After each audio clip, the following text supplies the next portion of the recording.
Welcome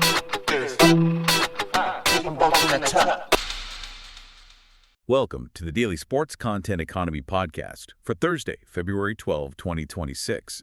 We created this podcast specifically for alternative and Tier 2 sports leagues, teams, competitions, and the athletes who compete in them. And today we are really digging in. We've got a stack of 25 articles and references to get you up to speed. We're seeing some really interesting data points from Sports Business Journal, Biz Journals, and even the Rapp and Simon Owens Substack. Right. And the whole mission today is to take these big headlines, we're talking NASCAR, the NWSL, the Olympics, and translate them into immediate action items for you.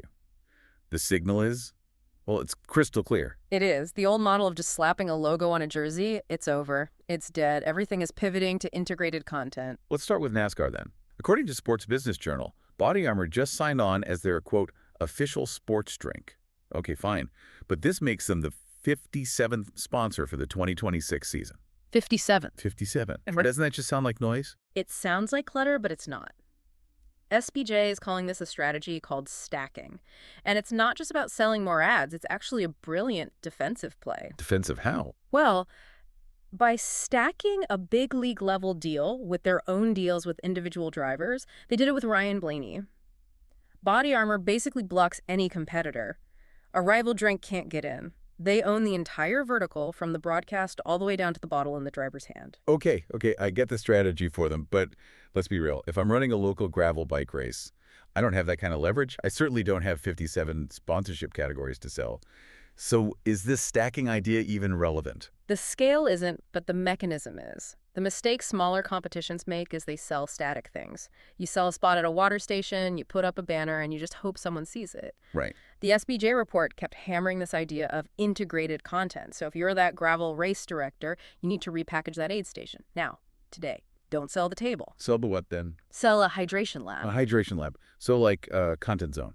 Exactly. You pitch a sponsor on getting their logo on the live stream overlay while the leaders are coming through to refuel. You promise them that visual, the data point. That's what you sell. You just turn a boring banner into an active, broadcast-ready asset. A smaller league can actually pull that off faster than NASCAR can. That idea of integration, it connects perfectly to the team side of things. We're seeing in Biz Journals that the Houston Dash just renewed their sleeve sponsorship with Magellan Corporation. Yep. And the real story isn't just the renewal. It's about the value of what they call non-front-of-shirt inventory. Your sleeves, your shorts, that kind of thing. Exactly. For so long, that was just the cheap seats of sponsorship real estate. But the analysis in Biz Journal suggests those assets are just skyrocketing in value.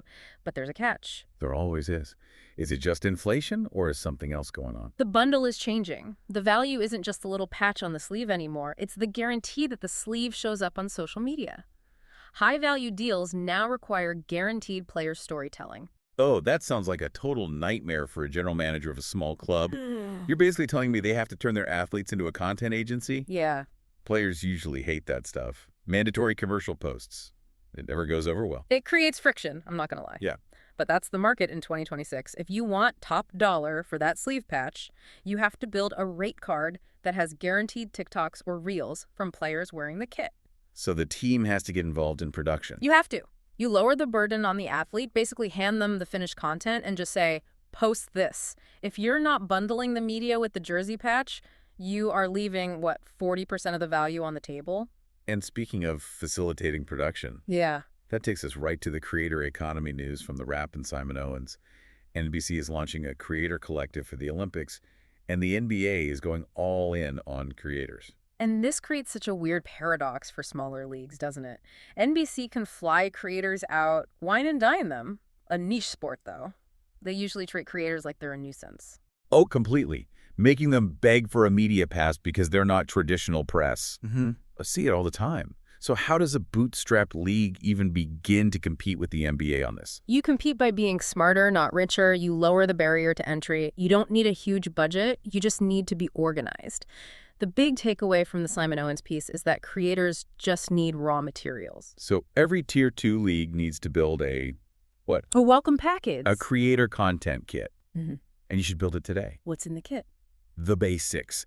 High-res logos, B-roll the venue, your official hashtags, but the most important thing is pre-approved access. Don't make them fight with security. Tell them, stand right here. You'll get the best shot from this spot. So you're their producer. You're their producer. Make it easy for them to make you look good, and they will pick your event every single time over the one that buries them in paperwork. Okay, let's follow that creator thread down to the individual athlete. We've got two interesting sources here. EIN Presswire on gaming monetization, and another report from Sports Business Journal on Nike and Adidas. Right, and the SBJ piece mentions a massive marketing blitz planned for 2026, all focused on all conditions gear. This sounds like a huge opportunity for certain athletes. It's a golden ticket for anyone in outdoor sports. Trail runners, triathletes, surfers, you name it. The big apparel brands are desperate for adverse weather content. They need to show people suffering in the rain and the mud to sell that expensive jacket. So the action item is, go find a storm. Literally, yes. Stop filming your perfect sunset runs. Go film the grit. But the deeper insight here is when you compare that SBJ news with the data on gamers from AN Presswire. How do those connect? Gamers are out-earning so many traditional athletes, not from prize money, but because they sell digital products directly to their audience. You're suggesting a triathlete needs to start acting like a Minecraft streamer. I'm suggesting they need to decouple their income from whether or not they land on the podium. A gamer with just 5,000 followers can sell a $10 custom map or a skin.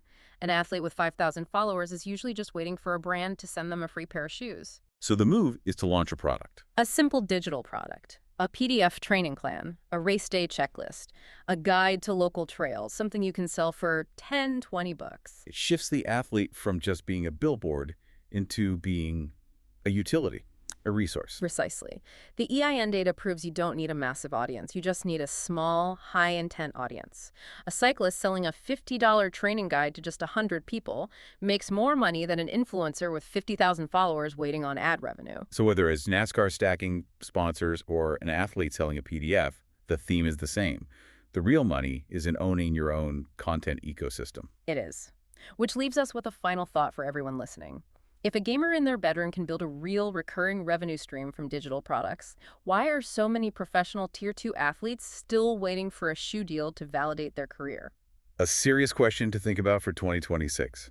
That's our time for today's deep dive. Go execute. Thanks for listening to this edition of the Daily Sports Content Economy Podcast. If you're ready to build your content media empire, we should probably talk. Visit rootgroupmarketing.com. Thanks for watching and listening.